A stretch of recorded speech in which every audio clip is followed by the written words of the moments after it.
180 marks के लिए आपको करना क्या है? दो तरीके की स्ट्रैटेजी बनती है। एक वो जो टॉपर्स होते हैं, जो एम्स में जाते हैं, ठीक है। एक वो जिनका बस इतना होता है कि एक सरकारी मेडिकल सीट मिल जाए, दैट्स इट। डिसिप्लिन और कंसिस्टेंसी, अब यही दो चीजें जो बेटा आपके इन 6 महीने में आपका बेड़ा पार कर सकती है। तो सबसे पहले तो बेटा आपको अपने सिलेबस को डिवाइड करना है। आप 10 क्वेश्चन की डीपीपी भी कर रहे हैं ना, तो भी टाइमर लगाएं कि मुझे 10 क्वेश्चन करने में 4 मिनट लगे या 10 मिनट लगे या 20 मिनट लगे, डिपेंड करता है सब्जेक्ट क्या है। पहले दिन से आपको पता होना चाहिए कि आपको किस चैप्टर के क्वेश्चंस में ज्यादा टाइम लगता है, किस तरीके के क्वेश्चंस करने में ज्यादा टाइम लगता है, किस सब्जेक्ट में आपको ज्यादा टाइम लग रहा है, ये आपको पता होना चाहिए। हेलो एवरीवन, नमस्कार। I wish you all a very happy, safe and prosperous Diwali. Yes, तो बहुत क्रूशियल टाइम बेटा आपकी नीट की प्रिपरेशन का आ चुका है। पूरा 1 साल का आपके पास समय होता है प्रिपरेशन करने के लिए, जिसमें हम बेटा दिवाली को एक बहुत ही इम्पॉर्टेंट माइलस्टोन या क्रूशियल टाइम बोल सकते हैं, क्योंकि ये वो टाइम होता है जिसके भरोसे बहुत लोग ऐसे रहते हैं कि अभी तो बहुत टाइम है, अभी तो बहुत टाइम है। लेकिन एक बार जब दिवाली आ जाती है, उसके बाद लोग दिनों की उल्टी गिनती करना शुरू कर देते हैं, क्योंकि दिवाली आने के बाद बेटा आप लोगों के पास बहुत लिमिटेड टाइम रह जाता है। यूं समझ लो कि आधा साल निकल चुका होता है, और जब बचे हुए 6 महीने बचते हैं, उसमें हमें क्या करना है? ये वो टाइम है जब बच्चों को एक्चुअल में टेंशन स्टार्ट होती है।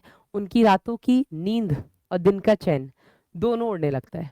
और कई दिनों से मेरे पास बच्चे अलग अलग प्लेटफॉर्म पे मैसेज भी कर रहे थे कि मैम प्लीज एक अच्छी स्ट्रैटेजी बता दो, दिवाली भी आ गई है, अब हमें कैसे पढ़ाई करनी चाहिए। तो देखो, बहुत सिंपल सी स्ट्रैटेजी है। देखो, दो तरीके की स्ट्रैटेजी बनती है। एक वो जो टॉपर्स होते हैं, ठीक है, टॉपर्स जो एम्स में जाते हैं, ठीक है। एक वो जिनका बस इतना होता है कि एक सरकारी मेडिकल सीट मिल जाए, दैट्स इट। ठीक है, हमें किसी भी स्टेट के एक गवर्नमेंट मेडिकल कॉलेज की सीट मिल जाए, इतना ही चाहिए। अब जो देखो बेटा टॉपर है, सीधी सी बात है, टॉपर दिवाली के बाद तैयारी शुरू नहीं करते हैं। टॉपर्स वो हैं जिन्होंने पहले दिन से अपनी तैयारी को शुरू कर दिया है, या मैं यूं कह लूं कि शायद उन्होंने 11th से ही अपनी प्रिपरेशन स्टार्ट कर दी है, हो सकता है किसी ने 10th से ही कर दी हो। ठीक है। अब जो हमारे बाकी के बच्चे हैं, जिनको एक्चुअल में इस 6th मंथ स्ट्रैटेजी या 6 मंथ्स के रोड मैप की जरूरत है, उनके लिए बेटा मैं ये छोटा सा वीडियो लेकर के आई हूँ। बहुत सिंपल है, लेकिन मैं किसी भी वीडियो में और कभी भी क्लास में हमारा ऐसा कोई डिस्कशन होता है रिगार्डिंग रोड मैप कैसे तैयारी करें, तो एक वर्ड जो हम बहुत कॉमनली यूज करते हैं, जो आपने बहुत सुना होगा, वो है कंसिस्टेंसी, निरंतरता। बस बनाए रखो please. I don't know consistency को हिंदी में ही बोलते हैं, लेकिन कंसिस्टेंसी बनाए रखो। डिसिप्लिन और कंसिस्टेंसी, अब यही दो चीजें जो बेटा आपके इन 6 महीने में आपका बेड़ा पार कर सकती हैं। ठीक है। तो नीट 2026 के जो आपके बचे हुए, वैसे तो 6 महीने से थोड़े बहुत अभी ज्यादा है, लेकिन ठीक है, दिवाली की आपकी छुट्टियां हैं, इसमें मैं ये कहूंगी अपना बैकलॉग कवर कर लो अगर किसी का है। बैकलॉग केवल आपके लेक्चर्स का नहीं होता है, बैकलॉग आपके डीपीपीस का होता है, बैकलॉग आपके उन चैप्टर्स के क्वेश्चंस का होता है जो आपको शायद क्लास में बताए गए होते हैं, लेकिन हमने उस टाइम नहीं किए होते हैं। तो बैकलॉग कुछ भी हो सकता है। तो सबसे पहली बात तो मैं ये कहूंगी कि अगर आपका अब तक कोई बैकलॉग है, तो पहले आप उस बैकलॉग को कवर करें, और अगर आपका कोई बैकलॉग नहीं है, तो ये वीडियो आपके लिए है। ठीक है। तो सबसे पहले तो आप सबको पता है कि आपके 720 नंबर के जो नीट का जो पेपर होता है, उसमें 3 सब्जेक्ट हैं, फिजिक्स, केमिस्ट्री, बायोलॉजी। बायो में भी आपका जूलॉजी और बॉटनी। सभी सब्जेक्ट का 180 मार्क्स का आपका वेटेज है। अब इन 180 मार्क्स के लिए आपको करना क्या है? तो सबसे पहले तो आपको आपका सिलेबस पता होना चाहिए। ठीक है ना, कितने चैप्टर्स, क्योंकि जो आपका एनटीए ने जिस चैप्टर्स को कम किया है, मतलब आपके फिजिक्स केमिस्ट्री बायो में जो जो चैप्टर्स हटाए गए हैं, आपको वो पता होने चाहिए। कौन कौन से चैप्टर के अंदर टॉपिक्स हटाए गए हैं, आपको वो पता होने चाहिए। अब जो आपका बचा हुआ सिलेबस है, उस सिलेबस को सबसे पहले आप 4 पार्ट में डिवाइड कर लें। ये आपका फिजिक्स पे भी लागू होता है, ये आपका केमिस्ट्री पे भी लागू होता है, ये आपका बायो में जूलॉजी बॉटनी दोनों पे लागू होता है। ये वो टाइम है बेटा जब आपके बैचेस में मोस्टली आपके जो 1.0s हैं, जो अपना सबसे पहला बैच निकला था, उसमें आपका लगभग 50-50% सिलेबस अब हो चुका है। ठीक है। इवन 2.0s में भी अगर हम बात करें तो 50 के अप्रॉक्स आपका सिलेबस हो रहा है। ठीक है ना। तो मैं आपको सबसे पहले यही कहूंगी कि आप सबसे पहले अपने जो भी सिलेबस है आपका फिजिक्स केमिस्ट्री जूलॉजी बॉटनी का, उसको आप डिवाइड करें। ऐसे चैप्टर्स जो आपको 100% आते हैं। ठीक है। ऐसा कोई बच्चा नहीं है जिसको एक भी चैप्टर अच्छे से नहीं आता है, आते हैं। ठीक है। किसी को 2 आते हैं, किसी को 10 आते हैं, किसी को 15 आते हैं, किसी को 20 आते हैं, लेकिन ऐसा कोई बच्चा नहीं होगा जिसको एक भी चैप्टर 100% नहीं आता है किसी भी सब्जेक्ट में, मैं मान ही नहीं सकती। ठीक है, कितना भी वीक बच्चा क्यों ना हो, लेकिन उसके भी 2-4 चैप्टर्स ऐसे होंगे कि ये तो मुझे नींद में पूछ रहा, मैं बता दूंगा, इसका तो मैं क्वेश्चन कोई गलत कर ही नहीं सकता। तो सबसे पहले तो बेटा आपको अपने सिलेबस को डिवाइड करना है, और ये आप ही कर सकते हैं। ठीक है ना, मैं आपको बता सकती हूँ, ना आपके ऑफलाइन में जो आपके अगर कोई टीचर्स हैं ना वो आपको बता सकते हैं, आपके माँ बाप, आपके भाई बहन, कोई आपको ये नहीं बता सकते। ये सिर्फ आप ही जानते हैं कि कौन से ऐसे चैप्टर्स फिजिक्स, केमिस्ट्री और बायोलॉजी में हैं जो आपको 100% आते हैं। ठीक है, कौन से ऐसे चैप्टर्स हैं जो आपको 70% आते हैं, मतलब आप में अगर 100 क्वेश्चन करो तो 25-30 गलत हो जाते हैं मैडम, बाकी तो लग जाते हैं।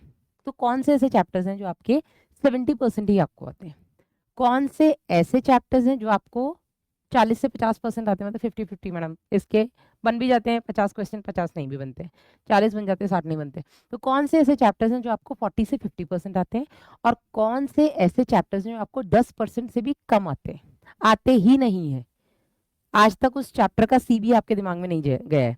ठीक है ना, या आता है तो मैडम बस ऐसे थोड़ा बहुत, मैं क्वेश्चन नहीं लगा पाता हूँ पर मुझे थोड़ा बहुत आता है। तो सबसे पहले तो आप उन चैप्टर्स को डिवाइड करिए। देखिए, ये जो बेटा मैं स्ट्रैटेजी बता रही हूँ 6 मंथ्स की, ये हमारे टॉपर्स के लिए है ही नहीं, क्योंकि टॉपर्स को 6 महीने की स्ट्रैटेजी नहीं चाहिए, टॉपर्स को साल भर की स्ट्रैटेजी चाहिए होती है, और वो साल के शुरू में ले लेते हैं। उसके हिसाब से बेटा वो अपनी कंसिस्टेंसी मेंटेन रखते हैं, और जो कंसिस्टेंसी मेंटेन रखता है वही हमारा टॉपर बनता है, सबको पता है, और वो बच्चे हमारे पास बहुत ही लिमिटेड है, 1000।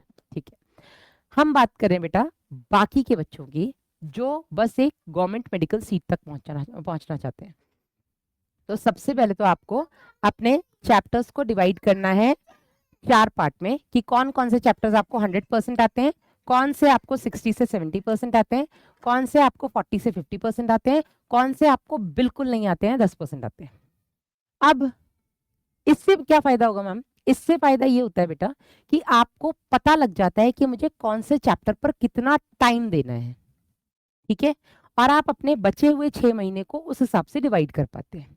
जैसे वो चैप्टर्स जिस पर आपको 100% कॉन्फिडेंस है कि मुझे ये आता है, मुझे इसके कंसेप्ट्स भी सारे पता है, मुझे इसकी एनसीईआरटी भी अच्छे से पता है, मुझे सब आता है, तो मैं आपसे रिक्वेस्ट करूंगी कि उन चैप्टर्स के आप केवल क्वेश्चंस प्रैक्टिस करिए, केवल क्वेश्चंस प्रैक्टिस करिए, चाहे आपके डीपीपी से करिए, चाहे आपके मॉड्यूल से करिए, चाहे आप प्रीवियस ईयर क्वेश्चंस करिए, चाहे आप जो भी आपके पास रिलायबल बुक है जिसमें एनसीईआरटी बेस्ड क्वेश्चन है, आप उन बुक से केवल क्वेश्चन प्रैक्टिस करिए उन चैप्टर्स के जो आपको 100% आते हैं। उनको बेटा बार बार उनके नोट्स, उनकी एनसीईआरटी पढ़ पढ़ के अपना टाइम वेस्ट ना करें।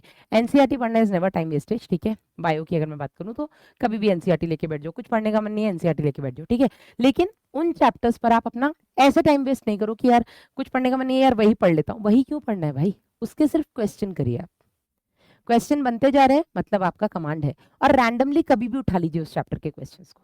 ठीक है, अब हम बात करते हैं दूसरी कैटेगरी के, वो चैप्टर्स जो आपको 60 से 70% आते हैं। ठीक है, उनके मैं कहूंगी कि आपको वो 70% लगभग आते हैं, कुछ एक क्वेश्चन आपके गलत होते हैं, तो उनके लिए आप वन शॉट्स उठाइए।